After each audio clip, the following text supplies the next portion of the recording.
Hi friends, welcome back to our channel APSC exam online. ఈరోజు మన current affair news ఆర్టికల్స్ని క్విక్గా discuss చేసేద్దాం.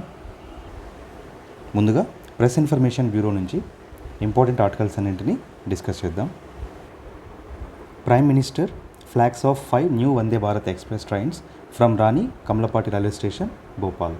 Okay, so ఒకే రోజున అంటే 27 జూన్ 2023న 5 ట్రైన్స్ అనేటివి ఇనాగ్రేట్ చేయడం జరిగిందనమాట. అవి కమలపాటి స్టేషన్ అంటే భోపాల్ నుంచి 2 ట్రైన్స్. ఓకే, అలాగే ముంబై నుంచి గోవా, రాంచీ నుంచి పాట్నా, అలాగే ధార్వాడ్ నుంచి బెంగళూరు, ఇలా 5 ట్రైన్స్ అనేటివి ఒకేసారి ఇనాగ్రేట్ చేయడం జరిగిందనమాట.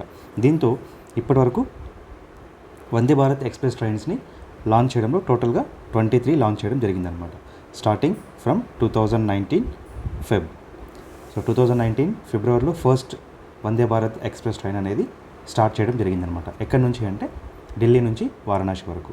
ఓకే, సో వీటిని శతాబ్ది ఎక్స్ప్రెస్ ఏవైతే ఉన్నాయో వాటిని సక్సెసర్గా వీటిని స్టార్ట్ చేయడం జరిగిందనమాట. వాటి రిప్లేస్మెంట్గా స్టార్ట్ చేయడం జరిగింది. అండ్ ఈ వందే భారత్ ఎక్స్ప్రెస్ ట్రైన్స్ ఉన్నాయి కదా, ఇవి ఏ టైప్ ఆఫ్ సర్వీస్ని ప్రొవైడ్ చేస్తున్నాయంటే inter city semi high speed rail. Okay, inter city semi high speed rail. Okay, ఇది సర్వీస్ టైప్ అనమాట. ఎగ్జామ్స్లో అడిగే అవకాశం ఉంటుంది. ఓకే, అలాగే ఈ వందే భారత్ ఎక్స్ప్రెస్ ట్రైన్స్ అనేటివి ఎక్కడ తయారవుతాయి, ఎక్కడ మ్యానుఫ్యాక్చర్ చేయబడతాయి అంటే integral coach factory, Chennai, ICF Chennai. And వీటిని ఇంతకుముందు ఏమని పిలిచేవారు అంటే ట్రైన్ 18 అని పిలిచేవారు. ఇవన్నీ ఆల్రెడీ నేను చెప్పాను అనమాట ప్రీవియస్ వీడియోలో, మళ్ళీ ఒకసారి మీకు గుర్తు చేస్తున్నాను. ఓకే, సో ట్రైన్ 18 అని పిలిచేవారు. And around cost of construction ఎంత అంటే వందే భారత్ ట్రైన్కి మ్యానుఫ్యాక్చరింగ్ కాస్ట్ వచ్చి అరౌండ్ 115 crores. ఓకే, 115 crores అనమాట. Okay, banking on world heritage. Okay, ఈ టాపిక్ గురించి డిస్కస్ చేసే ముందు ఒక చిన్న ఇంట్రడక్షన్ చెప్పాలన్నమాట. దేని గురించి అంటే ఆజాదీ కా అమృత్ మహోత్సవ్. ఓకే, ఆజాదీ కా అమృత్ మహోత్సవ్, దీని గురించి మీరు ఆల్రెడీ చదివే ఉంటారు కదా. సో ఇది ఎప్పుడు స్టార్ట్ అయిందంటే 12 మార్చ్ 2021 స్టార్ట్ అయిందనమాట. ఓకే, ఎక్కడ ఇనాగ్రేట్ చేశారంటే గుజరాత్లో ఇనాగ్రేట్ చేశారు విత్ పాదయాత్ర. సబర్మతి ఆశ్రమం నుంచి పాదయాత్రతో స్టార్ట్ చేశారనమాట 12 మార్చ్ 2021. అండ్ దీని ఎండ్ డేట్ ఎప్పుడు అంటే ఈ ఇయర్ అనమాట, 15th August 2023 for a period of 75 weeks. Okay, so ఇందులోనే 75th ఇయర్ ఆఫ్ ఇండిపెండెన్స్ కూడా ఉందన్నమాట. అది ఎప్పుడు అంటే 15 ఆగస్ట్ 2022 ఉందన్నమాట, ఇంక్లూడ్ అయింది.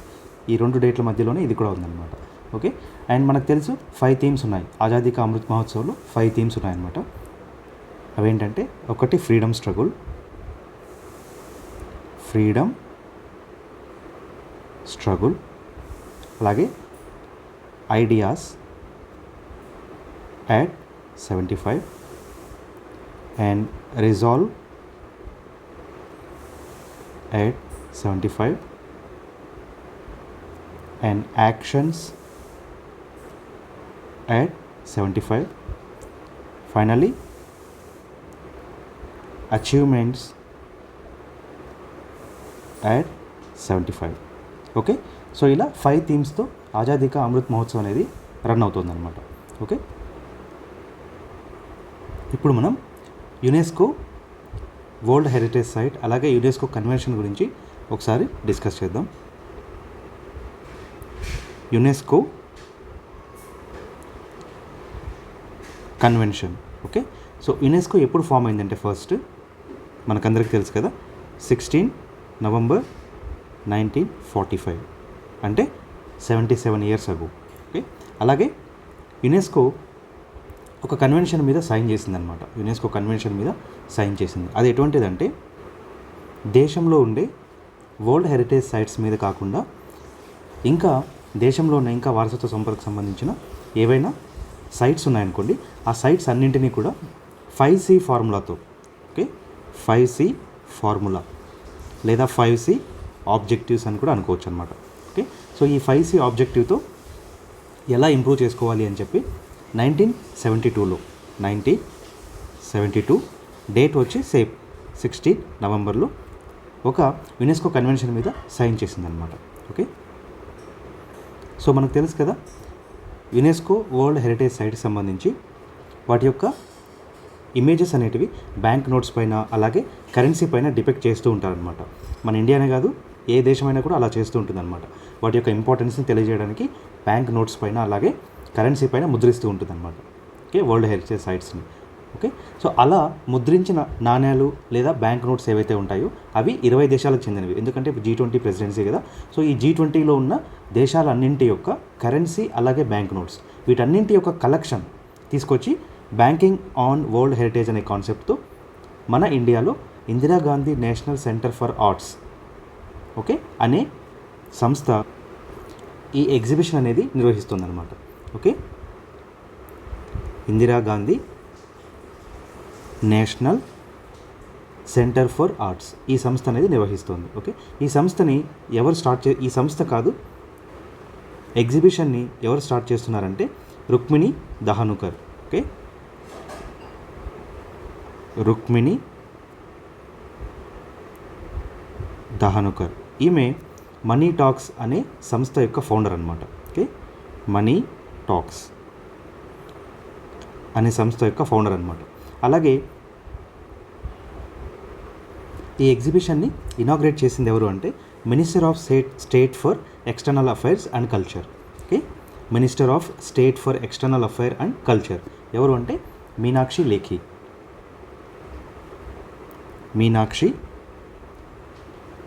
లేఖి. ఓకే, అండ్ ఈ ఎగ్జిబిషన్ స్టార్ట్ చేయడానికి గల మెయిన్ రీజన్ ఏంటంటే సో ఇక్కడ 15th ఆగస్ట్ 2022 అలాగే 16th నవంబర్ 2022 ఈ రెండు కూడా ఒకటి 75 ఇయర్ ఇండిపెండెన్స్ జరుపుకుంటుంది, ఒకటి 50th యానివర్సరీ జరుపుకుంటుంది అనమాట. యునెస్కో కన్వెన్షన్ అనేది 50th ఇయర్ కన్వెన్షన్ జరుపుకుంటుంది. అలాగే ఇది మన దేశం 75th ఇయర్ ఆఫ్ ఇండిపెండెన్స్ని జరుపుకుంటుంది కదా. సో ఈ రెండు అకేషన్స్ కోయిన్సైడ్ అయినాయి కాబట్టి 2022లో సో దాన్ని రిప్రజెంట్ చేస్తూ ఇక్కడ బ్యాంకింగ్ ఆన్ వరల్డ్ హెరిటేజ్ అనే ఒక ఎగ్జిబిషన్ని నిర్వహించడం జరిగిందనమాట. ఓకే, ఇది చాలా ఇంపార్టెంట్ అనమాట, ఎగ్జామ్ పాయింట్ ఆఫ్ వ్యూలో చాలా ఇంపార్టెంట్. లైక్ మీకు ఇక్కడ నుంచి క్వశ్చన్స్ అడిగే అవకాశం ఉంది, యునెస్కో కన్వెన్షన్ నుంచి, అలాగే ఆజాదీ కా అమృత్ మహోత్సవ్ నుంచి క్వశ్చన్స్ అడిగే అవకాశం ఉంది, అలాగే founder of money talks, okay, minister of state external affairs ఎవరు అది కూడా ఎగ్జామ్లో అడిగే అవకాశం ఉందన్నమాట. ఓకే, మన నెక్స్ట్ ఆర్టికల్ వచ్చేసి report fish disease app. Okay, with a view of strengthening farmer based disease reporting system, union minister for fisheries, animal husbandry and dairy Shri Parshottam Rupala launched this app. Okay, అంటే ఈ ఫిష్ డిసీజ్ సంబంధించి report చేయడానికి అలాగే fish disease సంబంధించిన అవగాహన కల్పించడానికి ఎవరైతే ఈ ఫార్మర్స్ ఉంటారో ఫిష్ ఫార్మింగ్ చేస్తుంటారు కదా, సో వాళ్ళకి సంబంధించి కంప్లీట్ అప్లికేషన్ అనమాట ఇది. Okay, report fish disease app దీన్ని ఎవరు లాంచ్ చేశారంటే union minister of fisheries, animal husbandry and dairying అయిన శ్రీ పరశోత్తం రూపాల ఇతను లాంచ్ చేశారనమాట. ఓకే, ఈ యాప్ యొక్క బెనిఫిట్స్ ఏంటంటే చేపలు, రొయ్యలు అలాగే మొలస్కస్ వీటికి సంబంధించిన క్షేత్రస్థాయిలో వచ్చే వ్యాధులు కానీ లేదా రైతులకు శాస్త్రీయ సలహాలు అందించడంలో కానీ ఈ యాప్ అనేది చాలా ఉపయోగపడుతుంది అనమాట. అలాగే ఈ యాప్కి ఫండింగ్ వచ్చేసి ఎక్కడి నుంచి వచ్చిందంటే PMMSY, Pradhanmantri Matsya Sampada Yojana. I think this is 4th time we are representing the scheme. అంటే 4th టైం మనం ఈ స్కీమ్ గురించి డిస్కస్ చేస్తున్నాం అనమాట. అండ్ ఫ్యూచర్లో కూడా ఎన్నిసార్లు స్కీమ్ వచ్చినా కూడా ఇది మనం డిస్కస్ చేస్తూనే ఉంటాం.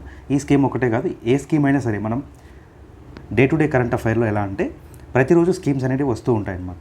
అలా ఎప్పుడు స్కీమ్స్ వచ్చినా కూడా వాటి గురించి ఒక రెఫరెన్స్ తీసుకొని వచ్చి మీకు ఎక్స్ప్లెయిన్ చేస్తాను. దీని ద్వారా ఏంటంటే మన day to day current affairs కూడా ఎక్స్ప్లెయిన్ చేస్తూ అలాగే రివిజన్ కూడా అవుతూ ఉంటుంది అనమాట. సో ఒక స్కీమ్ గురించి మీరు పదే పదే వినడం వల్ల ఏంటంటే మీకు కూడా అది మైండ్లోకి ఈజీగా వెళ్తుంది అనమాట. సో ఎగ్జామ్ పాయింట్ ఆఫ్ వ్యూలో మీకు వినడం అనేది చాలా ఇంపార్టెంట్. అందుకే నేను చెప్తుంటాను ఎప్పుడు కూడా వీడియోని వినేటప్పుడు స్కిప్ చేయకుండా చివరి దాకా వినడానికి ట్రై చేయండి.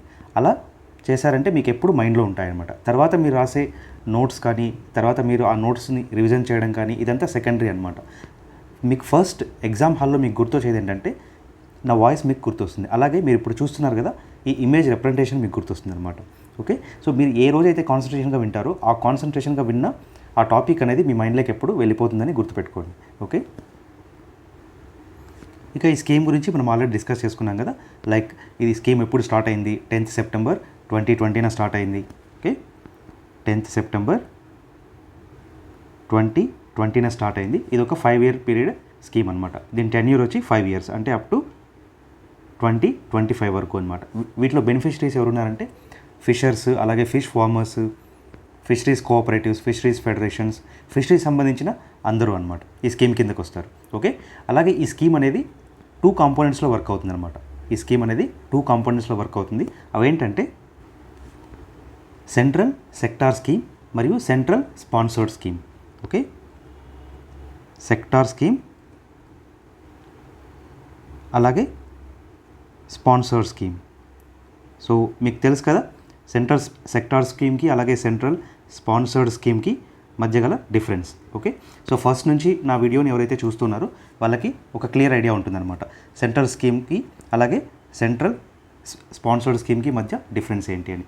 ఓకే, అలాగే ఈ స్కీమ్లో టోటల్గా బడ్జెట్ అవుట్లే ఎంత ఉంది అంటే 20,050 crores అనమాట. 20,050 crores and it is an umbrella scheme. ఎందుకంటే 2 స్కీమ్స్ ఇందులో ఉన్నాయి కాబట్టి ఇది ఒక అంబ్రెల్లా స్కీమ్ అనమాట. అలాగే సెంట్రల్ స్పాన్సర్ స్కీమ్ అంటే మనకు తెలిసిందే కదా, సెంటర్ స్పాన్సర్ చేస్తుంది అనమాట స్టేట్స్కి. అలా స్పాన్సర్ చేసే విషయంలో ఒక పర్సంటేజ్ని అనుకొని ఉంటుందన్నమాట. ఆ పర్సంటేజ్ ఎలా ఉంటుందంటే నార్త్ ఈస్ట్ స్టేట్కి అయితే 90%, అలాగే రిమైనింగ్ అదర్ స్టేట్స్కి అయితే 60%, అలాగే యూనియన్ టెరిటరీస్కి అయితే 100% సెంట్రల్ గవర్నమెంట్ నుంచి ఫండ్స్ వస్తాయన్నమాట. ఓకే, అలాగే ఈ స్కీమ్లో ప్రీవియస్ ఎగ్జిస్టింగ్ స్కీమ్స్ ఏవైతే ఉన్నాయో వాటిని లింక్ చేస్తున్నారు, అలాగే కన్వర్జ్ కూడా చేస్తున్నారు అనమాట. అలాంటి స్కీమ్స్ ఏమున్నాయంటే ఫస్ట్ చూస్తే Sagarmala project. Okay, Sagarmala project, అలాగే PM Kisan Sampada Yojana. Okay, PM Kisan Sampada Yojana. Okay, అలాగే national rural livelihood machine, national rural livelihood machine. So దీన్ని లింక్ చేస్తున్నారనమాట. ఓకే, అలాగే Mahatma Gandhi national rural employment guarantee scheme, MGNREGS. Okay, ఇదే కాకుండా రాష్ట్రీయ కృషి వికాస్ యోజన, రాష్ట్రీయ కృషి వికాస్ యోజన. ఈ స్కీమ్స్ అన్నీ కూడా ఇవన్నీ ఎగ్జిస్టింగ్ స్కీమ్స్ కదా, వీటిల్లో కొన్నింటిని లింక్ చేస్తున్నారు, కొన్నింటిని కన్వర్ట్ చేస్తున్నారు అనమాట. లింక్ చేస్తున్న స్కీమ్స్ వచ్చేసి NRLM, అలాగే MGNREGS, అలాగే RKVY. ఓకే, అండ్ కన్వర్ట్ చేస్తున్న స్కీమ్స్ వచ్చేసి సాగర్మాల ప్రాజెక్ట్, అలాగే పిఎం కిసాన్ సంపద యోజన. ఓకే, అలాగే ఈ స్కీమ్ యొక్క అవుట్కమ్స్, అంటే ఈ స్కీమ్ యొక్క డిజైరబుల్ అవుట్కమ్స్ ఏం ఎక్స్పెక్ట్ చేస్తున్నారు ఈ స్కీమ్ నుంచి అంటే లక్ష్యాలు అని చెప్పొచ్చు అనమాట సింపుల్గా. ఫస్ట్ వచ్చేసి 22 million metric tons, 22 million metric tons by 2025. Okay, so ఇవి అవుట్కమ్స్ అనమాట, ఎక్స్పెక్టెడ్ అవుట్కమ్స్. ఓకే, అలాగే GVA, gross value addition of fisheries sector in agriculture sector. Okay, so టోటల్గా అగ్రికల్చర్ సెక్టార్లో ఫిషరీస్ సెక్టార్ కూడా ఒక సబ్ కాంపోనెంట్లా ఉంటుంది కదా. సో అగ్రికల్చర్లో ఫిషరీస్ సెక్టార్ నుంచి వచ్చే గ్రాస్ వాల్యూ అడిషన్ అనేది 7.28% ఉందన్నమాట ప్రజెంట్. దానిని 9% తీసుకెళ్ళాలన్నమాట బై 2025. 2025 కల్లా gross value addition of fisheries sector in agriculture sector should be rise to 9% from existing 7.28% by the end of 2025. ఇది టార్గెట్ అనమాట. ఓకే, నెక్స్ట్ వచ్చేసి double export earnings from 46,000 crores to 1 lakh crore by 2025. Okay, export income ఉంది కదా, export income ఇది రఫ్లీ around 46,000 ఉండేదన్నమాట. 46,000 crores ఎప్పుడు 2020లో 46,000, simply 46,000 crore ఉండేది. So దీన్ని డబ్లింగ్ అనమాట. లెట్స్ సే ఇట్ 50,000 అనుకుంటే దీన్ని డబ్లింగ్ అంటే 1 lakh crore అనమాట. ఓకే, 1 lakh crore చేయడం అనమాట. ఓకే, సో అలాగే ఇంకొక డిజైరబుల్ అవుట్కమ్ ఏమనుకున్నారంటే పోస్ట్ హార్వెస్ట్ లాస్ ఉంది కదా, పోస్ట్ హార్వెస్ట్ లాస్ ఏదైతే ఉందో దాన్ని 25% నుంచి 10% తగ్గించడం అనమాట. పోస్ట్ హార్వెస్ట్ లాస్ అంటే ఏంటంటే చేపలు పట్టిన తర్వాత వాటికి సరైన స్టోరేజ్ లేకపోవడం, స్టోరేజెస్ ఉన్నా కూడా వాటికి యాక్సెస్ లేకపోవడం, దీనివల్ల ఏంటంటే కొన్ని చేపలు పాడైపోతుంటాయి అన్నమాట. సో దాని ద్వారా ఏంటంటే పోస్ట్ హార్వెస్ట్ లాస్ అనేది ఏర్పడుతుంది అనమాట ఆ కన్సర్న్ ఫార్మర్కి. సో ఆ పోస్ట్ హార్వెస్ట్ లాస్ అనేది ప్రజెంట్ 25% ఉందన్నమాట, దాన్ని 10%కి తీసుకురావడం అనమాట. అంటే ఈ యాక్సెస్ పెంచడం, అలాగే స్టోరేజ్ ఏరియాస్ పెంచడం, కోల్డ్ స్టోరేజ్ ఏరియాస్ పెంచడం, త్వరగా ఎక్స్పోర్ట్ అయ్యేలాగా ఆ ఛానల్ని డెవలప్ చేయడం, ఇలా అనమాట. ఓకే, తర్వాత ఇంకొక అవుట్కమ్ ఏంటంటే ఈ 5-year పీరియడ్లో 15 lakh డైరెక్ట్ ఎంప్లాయ్మెంట్ ఆపర్చునిటీస్ని క్రియేట్ చేయడం అనమాట. Okay, 15 lakh direct employment create చేయడం అనమాట. అలాగే ఫైనల్లీ మన డొమెస్టిక్ ఫిష్ కన్జంప్షన్ ఉంది కదా, డొమెస్టిక్ ఫిష్ కన్జంప్షన్ని 5 kilograms నుంచి 12 kg పర్ క్యాపిటాని పెంచడం అనమాట. ఓకే, 5 kg నుంచి 12 kg పర్ క్యాపిటా. ఇదేంటంటే ఫిష్ కన్జంప్షన్ అంటే మనం చేపలు తింటాం కదా, సో చేపలు తినేవాళ్ళు తక్కువ తినే వాళ్ళని ఎక్కువ తినేలా ప్రోత్సహించడం అనమాట. ఎందుకంటే చేపల్లో omega-3 ఫ్యాటీ యాసిడ్స్ ఉంటాయి కదా, సో అలాగా ఫిష్ కన్జంప్షన్ కూడా పెంచే ఆలోచన చేయడం అనమాట. ఎక్కువ ప్రొడక్షన్ చేసి అలాగే వాటి గురించి అవేర్నెస్ పెంచి. ఓకే, సో ఇది ఈ స్కీమ్కి సంబంధించిన పూర్తి ఇన్ఫర్మేషన్ అనమాట. ఓకే, సో ఈ స్కీమ్లో ఏదైనా అప్డేట్ ఉంటే మళ్ళీ ఈ స్కీమ్ గురించి మనం డిస్కస్ చేస్తాం కదా. అలాగే ఈ స్కీమ్ గురించే కాదు, ఎనీ స్కీమ్, ఏదైనా స్కీమ్ కానీ ఏదైనా ఇనిషియేటివ్ కానీ మనకి రిపీటివ్గా వస్తూనే ఉంటాయి, ఏదో ఒక అప్డేట్ వస్తూనే ఉంటుంది. సో ఎవ్రీ టైం నేను స్కీమ్ గురించి కంప్లీట్గా ఎక్స్ప్లెయిన్ చేయడానికి ట్రై చేస్తాను అనమాట. దాని ద్వారా ఏంటంటే మీకు రిపిటేటివ్గా మీరు వినడం వల్ల మీకు ఈజీగా మైండ్లో సెట్ అయిపోతుంది అనమాట. Okay, it's like A discussion with your roommate. Okay, so discussion ద్వారా మనకి ఎక్కువగా గుర్తుంటుంది అనమాట ఏదైనా టాపిక్. ఓకే, సో ఆల్వేస్ మీరు ఒక రూమ్లో చదువుకుంటున్నారు, ఒక రూమ్మేట్స్ అందరూ కలిసి చదువుకుంటున్నారు, అలాంటి సిచ్యువేషన్లో ఏంటంటే ఎప్పుడు డిస్కస్ చేయడానికి ఎక్కువ ఫోకస్ చేయండి. ఓకే, మీరు ఏదైనా టాపిక్ నేర్చుకున్న తర్వాత డిస్కషన్ పీరియడ్ అనేది ఒకటి పెట్టుకోండి. డిస్కషన్ ద్వారా ఏంటంటే మీకు మైండ్లో ఈజీగా సెట్ అవుతుంది అనమాట. ఓకే, మన నెక్స్ట్ కరెంట్ అఫైర్ ఆర్టికల్ వచ్చేసి Swachh Survekshan the 8th edition. Okay, Swachh Survekshan 8th edition యొక్క ఫీల్డ్ అసెస్మెంట్ అనేది స్టార్ట్ అయింది అని చెప్పి ప్రెస్ ఇన్ఫర్మేషన్ బ్యూరో ఆర్టికల్లో వచ్చిందనమాట. ఓకే, ఫీల్డ్ అసెస్మెంట్ అనేది ఒక 4th quarterలో స్టార్ట్ అవుతుందన్నమాట. అది ఎప్పుడంటే 1st July 2023. ఒరిజినల్గా స్వచ్ఛ సర్వేక్షణ్ 2023 8th edition అనేది ఎప్పుడు స్టార్ట్ అయిందంటే 24th May 2022. Okay, 24th May 2022న స్టార్ట్ అయిందనమాట. ఓకే, ఆ తర్వాత క్వార్టర్ వైజ్ ఇది అసెస్ అవుతూ వస్తుందన్నమాట. ఇప్పుడు ఫైనల్గా ఫీల్డ్ అసెస్మెంట్ అనేది స్టార్ట్ అయిందనమాట. ఫీల్డ్ అసెస్మెంట్ అంటే అరౌండ్ 3000 అసెస్ అనేవాళ్ళు 4500+ సిటీస్లో 46 ఇండికేటర్స్ని కంప్లీట్గా అనాలిసిస్ చేస్తారనమాట. 46 ఇండికేటర్స్ని కంప్లీట్గా అనాలిసిస్ చేసి వాటి యొక్క రిజల్ట్స్ అనేటివి అప్డేట్ చేయడం జరుగుతుందన్నమాట. దాని ద్వారా అవార్డ్స్ అనేది ఇవ్వడం జరుగుతుందన్నమాట. ఓకే, స్వచ్ఛ సర్వేక్షణ్ 2023 దాని యొక్క థీమ్ ఎలా ఉంది అంటే మనం అలా డిస్కస్ చేసుకున్నాం కదా, మేరా షహర్ మేరా పెహచాన్. ఓకే, సో దీన్ని ఒరిజినల్గా ఎప్పుడు స్టార్ట్ చేశారు, ministry of housing and urban affairs ఎప్పుడు స్టార్ట్ చేశారు ఒరిజినల్గా అంటే 2016లో స్టార్ట్ చేశారనమాట. ఓకే, 2016లో స్టార్ట్ చేసి ఇప్పుడు కరెంట్ 8th edition అనేది స్టార్ట్ చేశారు. ఓకే, అండ్ ఈ ఎడిషన్లో ఎక్కువగా ఫోకస్ చేసిన పారామీటర్స్, అలాగే కొత్తగా స్టార్ట్ చేసిన పారామీటర్స్ ఏంటంటే door to door waste collection, zero waste events, అలాగే Divyang friendly toilets, improved plastic waste management and cleaning blackness, అలాగే man holes to machine holes concept. అంటే మ్యాన్ హోల్స్ని అనే ఆ పదం తీసేసి మెషిన్ హోల్స్గా, దీని గురించి కూడా మనం ప్రీవియస్ వీడియోలో చెప్పుకున్నాం అనమాట. సో దానికి సంబంధించిన కాన్సెప్ట్ ఏంటంటే సఫాయి మిత్ర సురక్ష అనే కాన్సెప్ట్ని కూడా ఎలా ప్రమోట్ చేస్తున్నారు, సిటీస్ ఎలా ప్రమోట్ చేస్తున్నాయి సఫాయి మిత్ర సురక్ష అని. ఓకే, సో అది అలాగే అర్బన్ లెర్నింగ్ ఇంటర్న్షిప్ ప్రోగ్రామ్ అయిన స్వచ్ఛ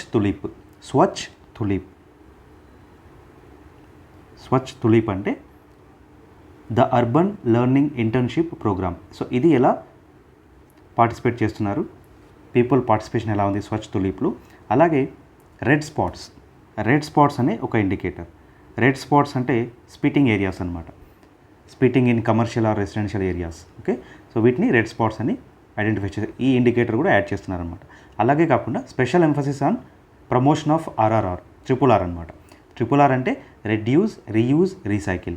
సో ఈ ప్రమోషన్ కూడా ఎలా చేస్తున్నారు అని చెప్పి దానికి కూడా ఒక వెయిటేజ్ ఉందన్నమాట. ఓకే, సో ఇలా ఇప్పుడు నేను మెన్షన్ చేసిన ఇండికేటర్స్ అన్నింటినీ కూడా ఇంక్లూడ్ చేయడం జరిగిందనమాట. అలాగే ఈ స్వచ్ఛ సర్వేక్షణ్ 2023 ఇది ఒక సర్వే టైప్ అనమాట. ఓకే, సో ఈ సర్వే టైప్ అనేది ఎలా వర్క్ అవుతుంది అంటే ఫీడ్బ్యాక్ కలెక్షన్ చేస్తారనమాట. సిటిజన్ నుంచి ఫీడ్బ్యాక్ కలెక్షన్ ప్రోగ్రామ్ అనేది నిర్వహిస్తారనమాట. ఈ సిటిజన్ ఫీడ్బ్యాక్ ఫామ్ అనేది ఎక్కడెక్కడ అవైలబుల్ ఉంటుందంటే vote for my city app, vote for my city portal, my government app, స్వచ్ఛత యాప్. ఓకే, సో ఇలా వేరియస్ ప్లాట్ఫామ్స్ నుంచి మనం ఫీడ్బ్యాక్ ఇవ్వచ్చు అనమాట. అలా మనం ఇచ్చే ఫీడ్బ్యాక్ మీదనే వాళ్ళు సిటీస్ని సెగ్రిగేట్ చేస్తారనమాట. ఏది టాప్లో ఉంది, ఏది లిస్ట్లో ఉంది, ఇలా అనమాట. ఓకే, మన పార్టిసిపేషన్ కూడా చాలా ఇంపార్టెంట్. ఓకే, మీరు గమనిస్తే నార్త్ ఇండియా అలాగే సౌత్ ఇండియా గురించి మీరు అబ్జర్వ్ చేస్తే ఎవరైనా నార్త్ ఇండియా, సౌత్ ఇండియా రెండింటిని చూసిన వాళ్ళ గురించి చెప్తున్నాను అనమాట. మీకు క్లియర్ ఐడియా వచ్చేస్తుంది అనమాట. ఎక్కడ క్లీన్గా ఉంటుంది, ఎక్కడ డర్టీగా ఉంటుందని మీకే ఐడియా వచ్చేస్తుంది.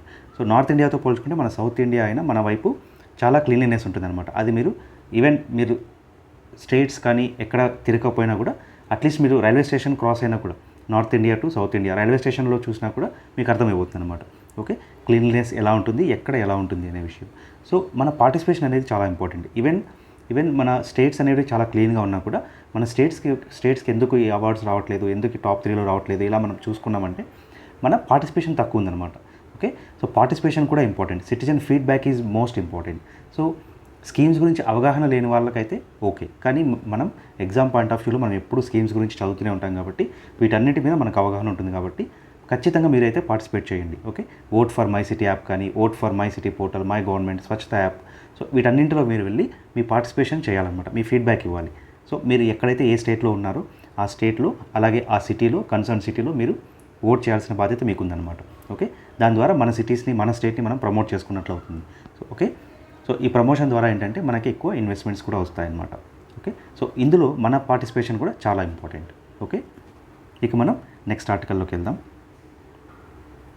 Champions 2.0 portal.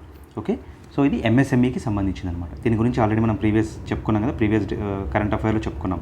ఏమనంటే ఇంటర్నేషనల్ MSME డే అనేది 27th June 2023న నిర్వహించుకుంటున్నారు. ఆ సందర్భంగా మన MSME వాళ్ళు కూడా ఉద్యమీ భారత్ MSME డేని నిర్వహించుకుంటున్నారు అనమాట. ఎప్పుడు అంటే 27 June 2023.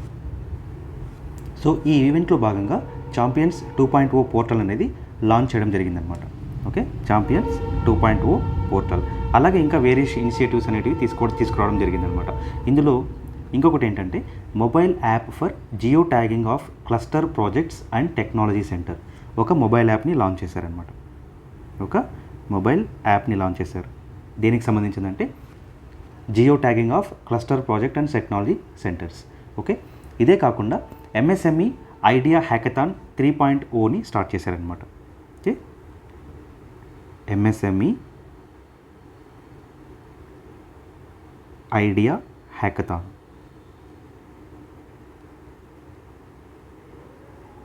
3.0 దీన్ని కూడా లాంచ్ చేయడం జరిగిందనమాట. ఇది దేనిని ఉద్దేశించి అంటే ఉమెన్ ఎంటర్ప్రెన్యూర్కి సంబంధించిందనమాట. Okay, idea hackathon 3.0. ఇదే కాకుండా జెడ్ సర్టిఫికేట్స్ని కూడా డిస్ట్రిబ్యూట్ చేయడం జరిగిందనమాట కొంతమంది ఎంటర్ప్రెన్యూర్స్కి. ZED certificates. ఓకే, సో ఇవి ఎంటర్ప్రెన్యూర్స్కి ఇస్తారనమాట. ఈ జెడ్ సర్టిఫికేట్ అంటే ఏంటనేది కూడా మనం డిస్కస్ చేద్దాం. ఓకే, ఇదే కాకుండా 400 crore margin money subsidy was also released digitally for 10,000 beneficiaries. Okay, 400 crore marginal money subsidy ఎంతమందికి ఇచ్చారంటే 10,075 బెనిఫిషరీస్కి ఇచ్చారనమాట. Under prime minister employment generation programme. Prime minister employment generation programme scheme కింద 400 crore డిస్ట్రిబ్యూట్ చేయడం జరిగిందనమాట. ఇదే కాకుండా ministry of MSME and government of Tripura. Okay, ministry of MSME and government of Tripura MOU చేసుకున్నాయన్నమాట. ఏ విషయంలో అంటే Udyam registration data, Udyam registration. Okay, so Udyam registration data through API, దీనికి సంబంధించి ఈజ్ ఆఫ్ డూయింగ్ బిజినెస్ కోసం government of Tripura ministry of ఎంఎస్ఎంఈతో tie up చేసుకునిందనమాట. Okay, national small industries corporation. Okay, national small industries corporation and LG electronics India private limited, ఈ రెండు కూడా tie up అయ్యి centre of ఎక్సలెన్స్ని ఎస్టాబ్లిష్ చేశాయన్నమాట. ఓకే, సెంటర్ ఆఫ్ ఎక్సలెన్స్ని స్టార్ట్ చేశాయన్నమాట. ఎక్కడ అంటే చెన్నై అండ్ హైదరాబాద్, చెన్నై మరియు హైదరాబాద్లో సెంటర్ ఆఫ్ ఎక్సలెన్స్ని స్టార్ట్ చేశారనమాట. National small industries corporation and LG electronics India private limited. ఇదే కాకుండా ఇంకొక స్కీమ్ గురించి ఎంఫసిస్ చేశారనమాట. అదేంటంటే credit guarantee fund trust for micro and small enterprises. Okay, credit guarantee trust for micro small enterprises. Okay, so దీని గురించి కూడా emphasize చేయడం జరిగిందనమాట. సో ఇప్పుడు మనం వీటి గురించి ఇంకా డీటెయిల్ లోపలికి వెళ్ళి క్లియర్గా అర్థం చేసుకుందాం. ఓకే, సో జెడ్ సర్టిఫికేషన్ గురించి మనం చెప్పుకున్నాం కదా ఇందాక. ఎంఎస్ఎంఈ జెడ్ సర్టిఫికేషన్ అనమాట. జెడ్ సర్టిఫికేషన్ అంటే జీరో డిఫెక్ట్ జీరో ఎఫెక్ట్. ఇక్కడ మీరు చూడొచ్చు, జీరో డిఫెక్ట్ జీరో ఎఫెక్ట్ అనమాట. యాక్చువల్లీ ఈ ఐడియా అనేది ప్రైమ్ మినిస్టర్ మోడీ గారి దగ్గర నుంచి వచ్చిందనమాట. ఎప్పుడు అంటే 68th independence day. Okay, 68th independence day 2014 అని నిర్వహించుకున్నారు కదా, 2014 ఇయర్లో నిర్వహించుకున్నారనమాట. ఓకే, సో అప్పుడు ఈ ఐడియా అనేది బయట వచ్చిందనమాట. ఎలా అంటే he urge the industry especially micro small and medium enterprises of India to manufacture goods in the country with zero defects and to ensure that goods have zero effect on the environment.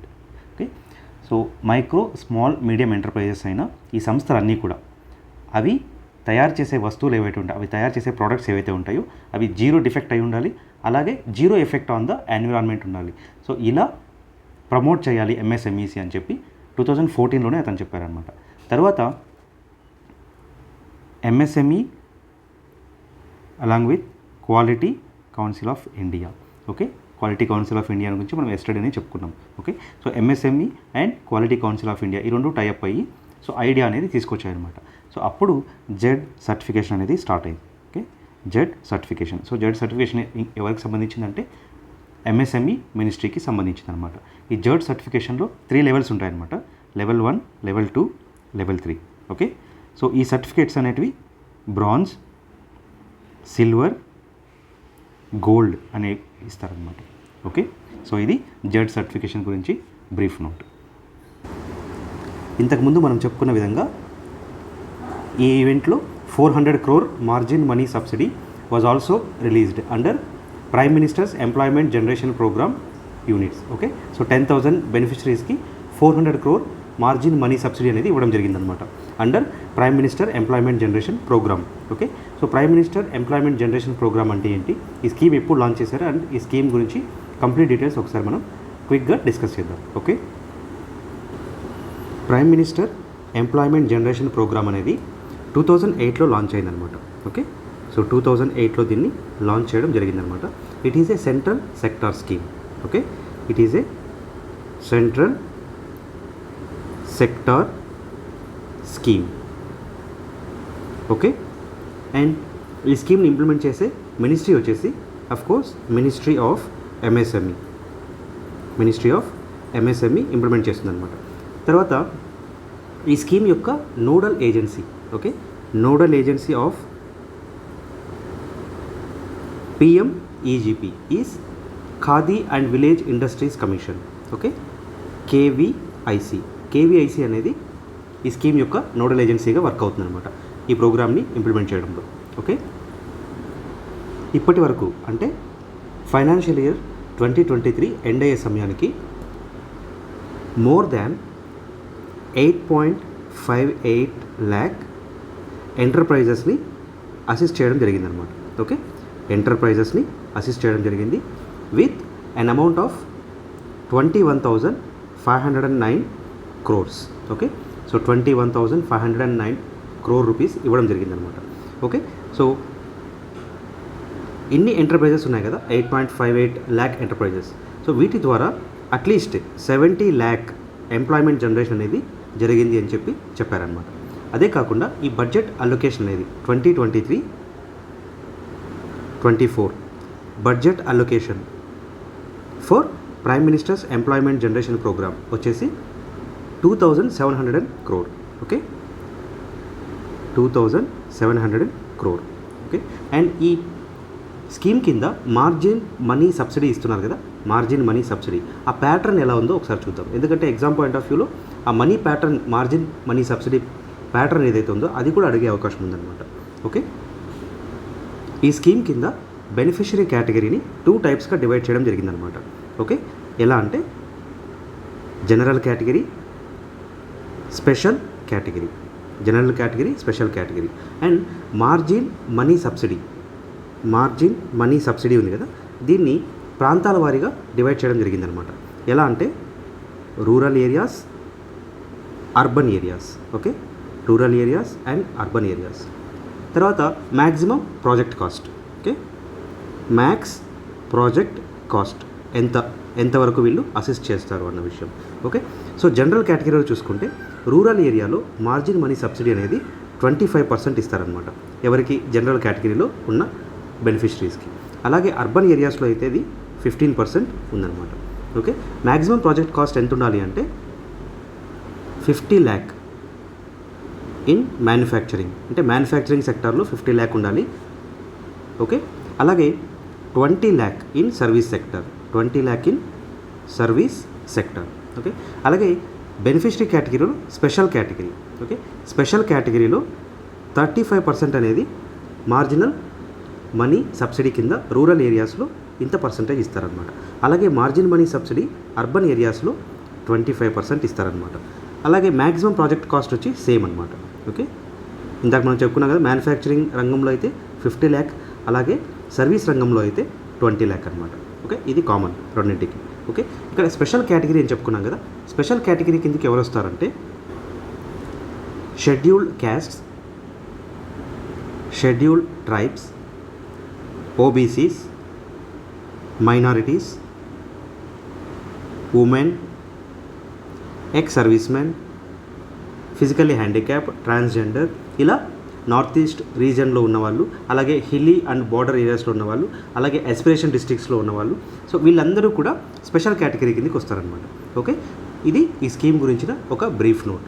Okay, ఇంతకుముందు చెప్పుకున్నాం కదా, credit guarantee fund trust for micro and small enterprises గురించి కూడా ఈ ఈవెంట్లో చెప్పుకున్నారండి. So ఈ scheme గురించి కూడా మనం ఒకసారి డిస్కస్ చేద్దాం. ఓకే, ఈ స్కీమ్ గురించి ఆల్రెడీ మనం ప్రీవియస్ వీడియోస్లో డిస్కస్ చేసుకున్నాం అనమాట. I think March are April మంత్లో డిస్కస్ చేసుకున్నాం అనమాట. ఓకే, ఇక్కడ మీరు ఈ లోగోని చూడగానే మీకు ఐడెంటిఫై చేయొచ్చు అనమాట. CGTMSC గురించి ఈ లోగో అనేది రిప్రజెంట్ చేస్తుంది అనమాట. ఈ లోగో ఏం రిప్రజెంట్ చేస్తుందంటే colourful flying bird. Okay, colourful flying bird. The transformative journey of CGTMSC has began with this logo అని చెప్పి మోటో ఇవ్వడం జరిగిందనమాట.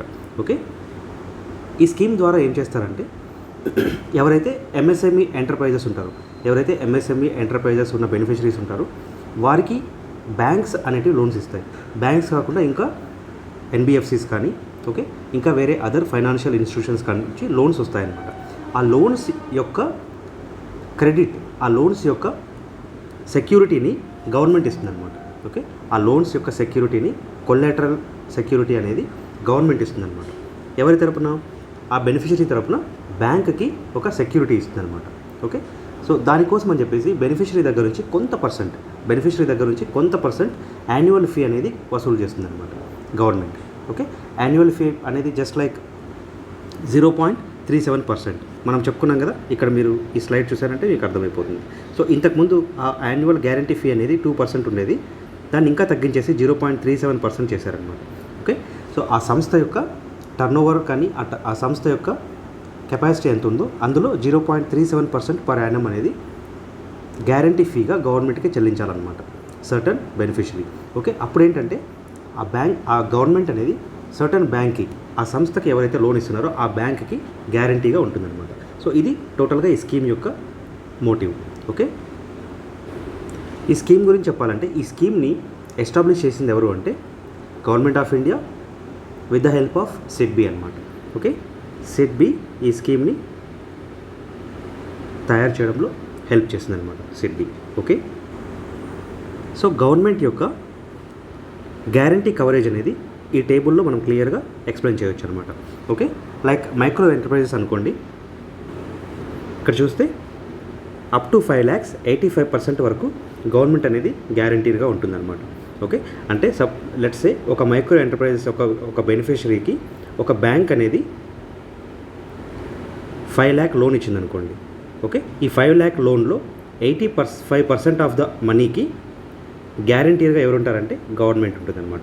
ఈ గ్యారంటీ ఎవరికి ఇస్తుందంటే బ్యాంక్కి గ్యారంటీ ఇస్తుందన్నమాట.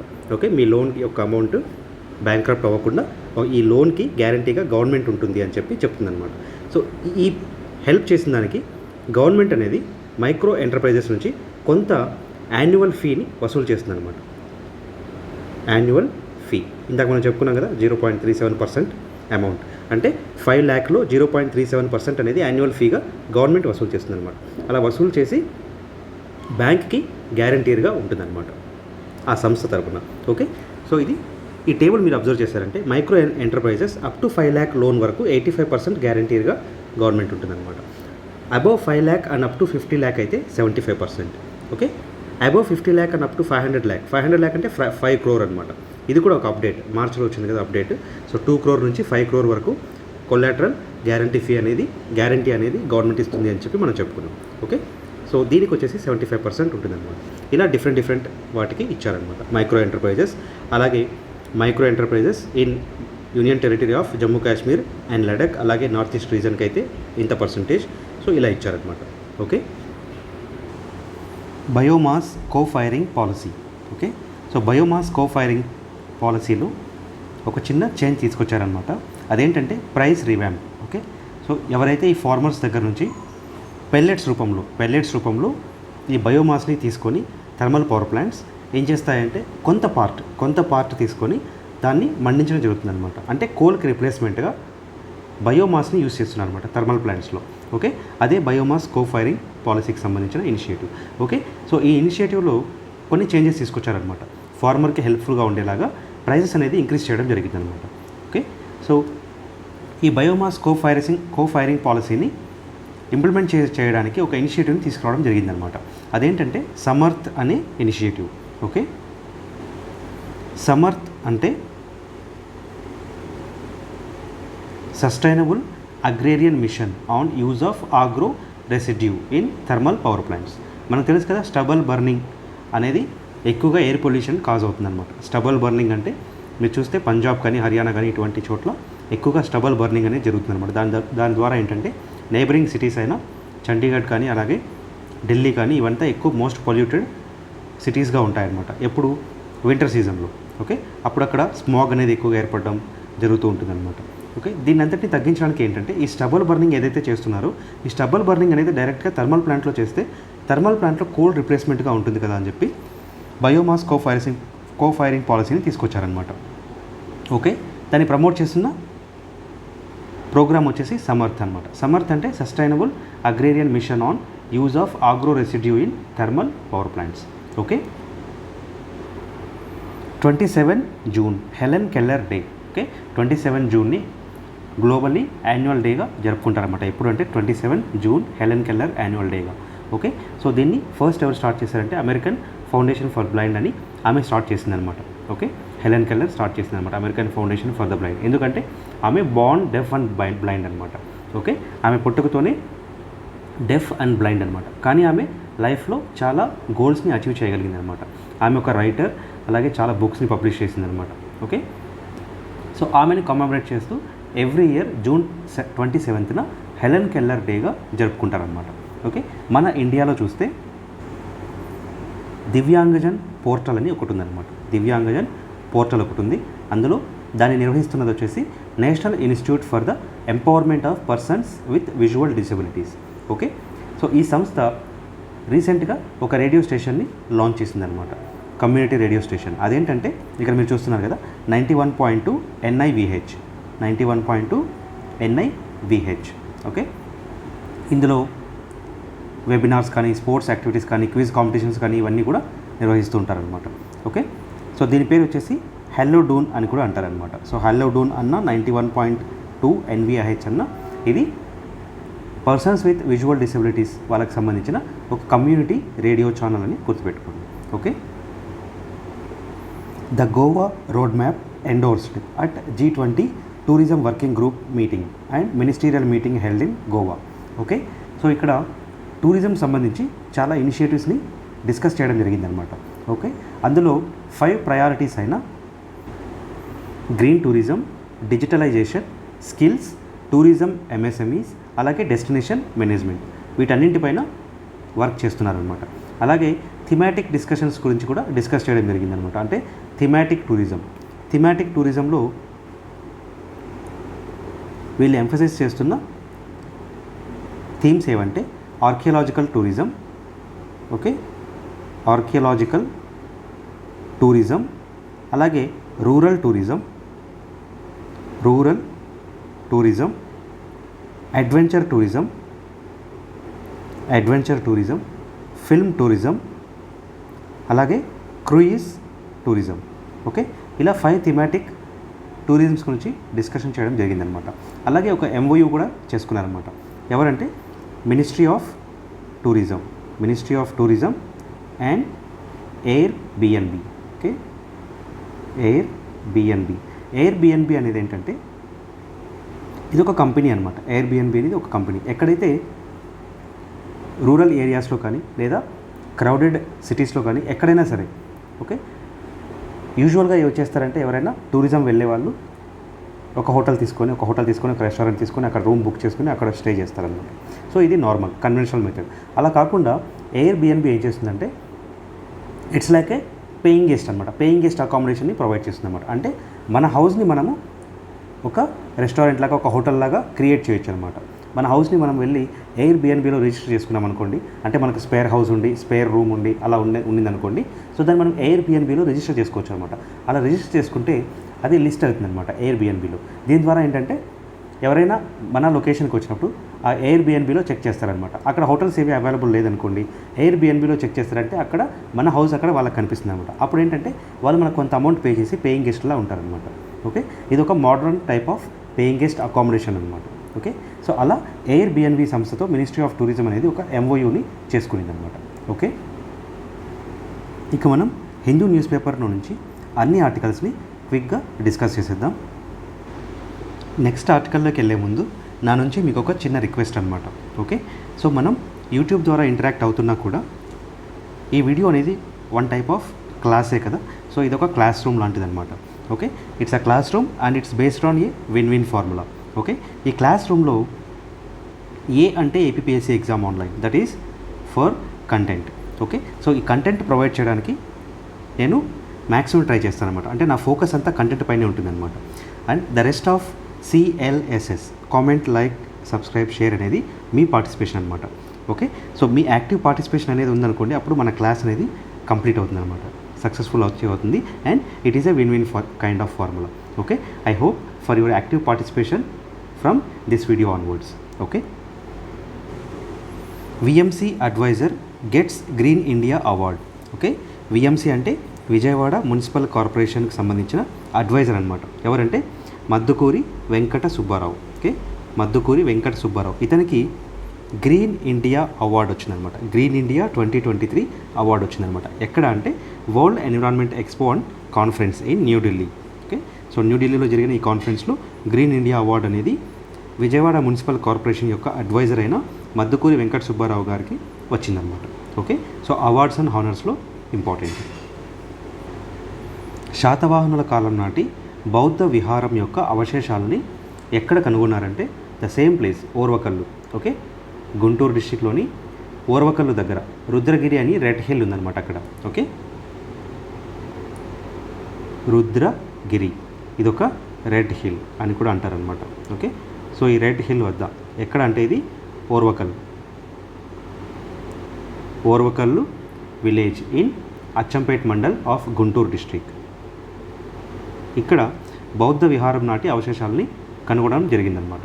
సో ఇవి ఈ మధ్య ఎక్కువగా వస్తూ ఉన్నాయన్నమాట. ఓకే, ఎందుకంటే ఇక్కడ ఆర్కియాలజిస్ట్ అయిన డి కన్నబాబు ఎక్కువగా సర్వేస్ చేస్తుందన్నమాట ఈ రీజియన్లో. ఓకే, సో ఎప్పుడు కూడా ఏదో ఒకటి ఎక్స్పెడిషన్ జరుగుతూనే ఉంది, కొత్తగా కనుక్కుంటూ ఉన్నారు కదా. సో వాటన్నిటిని మీరు ఒక ఆర్డర్లో రాసుకుంటూ వచ్చారంటే మీకు ఈజీగా ఉంటుందన్నమాట. ఎగ్జామ్ పాయింట్ ఆఫ్ వ్యూలో రివైజ్ చేసుకోవడానికి మీకు ఈజీగా ఉంటుంది. Okay, caste will have no role to play in appointment of temple priests high court. Okay, so Madras high court తీర్పిచ్చిందనమాట. మద్రాస్ హైకోర్ట్ దేనికి సంబంధించి అంటే appointment of temple priest. Okay, అంటే అర్చక వృత్తి ఉంది కదా.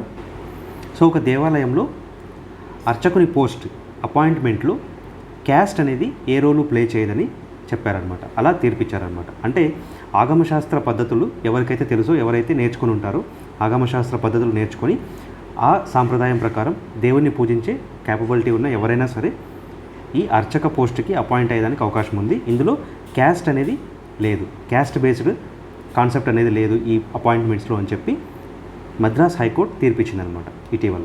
Okay, laying the foundation for a future ready digital India. Okay, the proposed digital India bill holds out the promise not only upgrading the current legal regime but also redefining the contours of how technology is regulated. Okay, so ఈ digital India bill అనే దాని గురించి మనం సపరేట్గా ఒక వీడియోలో discuss చేద్దాం. Okay, so ఇప్పుడు ఈ డిజిటల్ ఇండియా బిల్ గురించి, డ్రాఫ్ట్ గురించి మనం డిస్కస్ చేసామంటే వీడియో చాలా లెంతీ అయిపోతుంది అన్నమాట. ఎందుకంటే ఇంకా మనం కవర్ చేయాల్సిన టాపిక్స్ చాలా ఉన్నాయి కాబట్టి ఇది ఒక బిల్ అంటే ఇది ఒక సపరేట్ టాపిక్లో వస్తుంది కదా digital India bills. So bills టాపిక్లో మనం సపరేట్గా ఒక వీడియో చేసి దీని గురించి క్లియర్గా ఎక్స్ప్లెయిన్ చేసుకుందాం. Okay, special Olympics 2023 Berlin. Okay, so special Olympics 2023 గురించి మనం ఆల్రెడీ డిస్కస్ చేసుకున్నాం. ఒక క్యాండిడేట్ గురించి అతను ఒక గోల్డ్ మెడల్ సాధించినప్పుడు మనం చెప్పుకున్నాం. ఓకే, సో ఫైనల్గా ఇది 25th జూన్న ఎండ్ అవుతాయి కదా, అప్పుడు మనం వీటి గురించి డిస్కస్ చేద్దామని చెప్పుకున్నాం. ఓకే, ఇది పూర్తిగా డేటాకు సంబంధించింది అనమాట. అంటే మెడల్స్ ఎన్ని సాధించారు, అలాగే ఏ అథ్లెట్ ఏ మెడల్ సాధించారు, ఇలా కంప్లీట్గా డేటా పాయింట్ అనమాట. ఈ డేటా పాయింట్ అనేది మనం ఇక్కడ వీడియోలో చెప్పడం కంటే నేను మీకు టెలిగ్రామ్లో కానీ లేదా వాట్సాప్లో కానీ అలాగే యూట్యూబ్ కమ్యూనిటీ ప్లాట్ఫామ్ కానీ 3 ప్లాట్ఫామ్స్లో వీలున్నప్పుడు నేను పోస్ట్ చేస్తాను అనమాట. అప్పుడు మీరు దాన్ని డౌన్లోడ్ చేసుకుని ఈజీగా మీరు నోట్ డౌన్ చేసుకోవచ్చు. అండ్ కన్క్లూజన్గా చెప్పాలంటే టోటల్గా 202 మెడల్స్ సాధించారనమాట. ఇండియన్ స్పోర్ట్స్ స్టార్స్ కంప్లీట్గా 202 మెడల్స్ సాధించారనమాట. అందులో 76 గోల్డ్, అలాగే 75 సిల్వర్, 51 బ్రాంజ్ ఉన్నాయన్నమాట. ఓకే, ఈ స్పెషల్ ఒలింపిక్స్ అనేది 16th ఎడిషన్ అనమాట. స్పెషల్ ఒలింపిక్స్ అనేది 16th ఎడిషన్ ఎక్కడ జరిగిందంటే జర్మనీలోని బెర్లిన్లో జరిగిందనమాట. ఓకే, అండ్ ఈ ఇయర్ ఈ స్పెషల్ ఒలింపిక్స్ యొక్క థీమ్ ఏంటి అంటే unbeatable together. Okay, unbeatable together అనేది వీళ్ళ థీమ్ అనమాట. Unbeatable together. ఓకే, సో టోటల్గా 190 nations, 6,500 athletes and 26 sports. Okay, 190 nations, 6,500 athletes and 26 స్పోర్ట్స్లో జరిగాయన్నమాట ఇక్కడ. Okay, and next special Olympics winter games అనేవి క్యాల్గరీ కెనడాలో జరుగుతాయన్నమాట. ఎక్కడంటే క్యాల్గరీ కెనడా. ఓకే, 2024లో కెనడాలో next special Olympics winter games అనేటివి జరుపుతారనమాట. ఓకే, అండ్ ఈ స్పెషల్ ఒలింపిక్స్ అనేది ఫస్ట్ ఎడిషన్ ఎప్పుడు లాంచ్ చేశారు, ఎప్పుడు స్టార్ట్ చేశారంటే 1968న స్టార్ట్ చేశారనమాట. ఓకే, ఇక ఈ స్పెషల్ ఒలింపిక్స్కి సంబంధించి మన ఇండియా యొక్క కాంట్రిబ్యూషన్ ఎలా ఉంది అంటే special Olympics Bharat. Okay, special Olympics Bharat ఇదొక స్పోర్ట్స్ బాడీ అనమాట, representing special Olympics world games. ఈ వరల్డ్ గేమ్స్ని మన భారత్ని రిప్రజెంట్ చేయడానికి ఇదొక బాడీ అనమాట. ఏదంటే స్పెషల్ ఒలింపిక్స్ భారత్ అనే ఒక బాడీ. సో టోటల్గా 190 అథ్లెట్స్ ఇన్ 16 స్పోర్ట్స్ రిప్రజెంట్ చేశారనమాట ఈ ఇయర్. ఓకే, అలాగే the flame of hope, the flame of hope అనే ఒక టార్చ్ ర్యాలీని కూడా నిర్వహించడం జరిగిందనమాట. ఎవరు? Special Olympics Bharat body. Okay, so ఇది ద ఫ్లేమ్ ఆఫ్ హోప్ అనే ఒక టార్చ్ ర్యాలీని కూడా స్టార్ట్ చేయడం జరిగిందనమాట. అలాగే ఈ స్పెషల్ ఒలింపిక్స్ భారత్కి సంబంధించి గుడ్ విల్ అంబాసిడర్స్ కూడా ఉన్నారనమాట. Okay, good will ambassadors. So ఎవరు గుడ్ విల్ అంబాసిడర్స్ అంటే ఆయుష్మాన్ ఖురానా. ఓకే, ఆయుష్మాన్ ఖురానా ఇతను ఒక ఫిల్మ్ స్టార్ అనమాట. అలాగే Yuvraj Singh the sixers master cricketer అనమాట. ఓకే, సో వీళ్ళిద్దరూ కూడా గుడ్ విల్ అంబాసిడర్స్గా ఉన్నారనమాట. అండ్ ఈ స్పెషల్ ఒలింపిక్స్ భారత్ అనే ఈ స్పోర్ట్స్ బాడీకి కార్పొరేట్ సపోర్ట్ ఇస్తున్నది ఎవరంటే steel authority of India limited. Steel authority of India limited అనమాట. ఓకే, ఇక పథకాలు అవి ఎవరు సాధించారు, ఏ ఈవెంట్లో సాధించారు, ఈ విషయాలన్నీ కూడా డేటా పాయింట్లో నేను మీకు ఇస్తానన్నమాట. ఓకే, ICC launches cricket world cup trophy tour in a spectacular fashion. Okay, ఇక్కడ మీరు చూస్తున్నారు కదా, ఈ వరల్డ్ కప్ అనే ఇది స్ట్రాటోస్పియర్లో లాంచ్ చేయడం జరిగిందనమాట. అంటే భూమి నుంచి దాదాపుగా 1,20,000 feet above earth, 1,20,000 feet above earth దీన్ని లాంచ్ చేయడం జరిగిందనమాట. అంటే స్ట్రాటోస్పియర్లో దీన్ని లాంచ్ చేశారనమాట. ఓకే, అక్కడికి తీసుకెళ్ళి అంటే almost 99.5% top of the earth's atmosphere, అంటే ఎర్త్ అట్మాస్ఫియర్కి దాదాపుగా రీచ్ అయిపోయారనమాట. ఎడ్జ్ పాయింట్కి వెళ్ళిపోయిందనమాట ఇది. ఓకే, ఎడ్జ్ పాయింట్కి తీసుకెళ్ళి అక్కడ నుంచి దీన్ని విజువలైజ్ చేస్తూ ఇలా చూపించడం జరిగిందనమాట. ఓకే, ఇది టోటల్గా 18 కంట్రీస్లో ఇలా తిరగనుందనమాట. 18 కంట్రీస్లో 25 సిటీస్లో ఇది లాంచ్ అవ్వనుందనమాట. ఫైనల్గా నరేంద్ర మోడీ క్రికెట్ స్టేడియం అహ్మదాబాద్లో ఇది లాంచ్ అవ్వబోతుందన్నమాట. ఓకే, సో అలా ఇన్నోవేటివ్గా ఈసారి ఇంటర్నేషనల్ క్రికెట్ కౌన్సిల్ ఈ వరల్డ్ కప్ని ఇలా చేస్తుందన్నమాట. ఇలా 18 కంట్రీస్లో లాంచ్ చేస్తున్నారు కదా, ఆ కంట్రీస్ ఏవంటే Kuwait, Bahrain, Malaysia, USA, Nigeria, Uganda, France, Italy, United States of America, ఇవన్నీ ఉన్నాయన్నమాట. అంటే ఎక్కడైతే క్రికెట్ పాపులర్ లేదో అక్కడ దాని పాపులారిటీని పెంచడానికి కోసం ఆ కంట్రీస్లో దీన్ని రిప్రజెంట్ చేస్తున్నారనమాట. ఓకే, సో ఇవేనండి ఈరోజు మన కరెంట్ అఫైర్ న్యూస్ ఆర్టికల్స్. మళ్ళీ మనం మరొక వీడియోతో మళ్ళీ కలుసుకుందాం.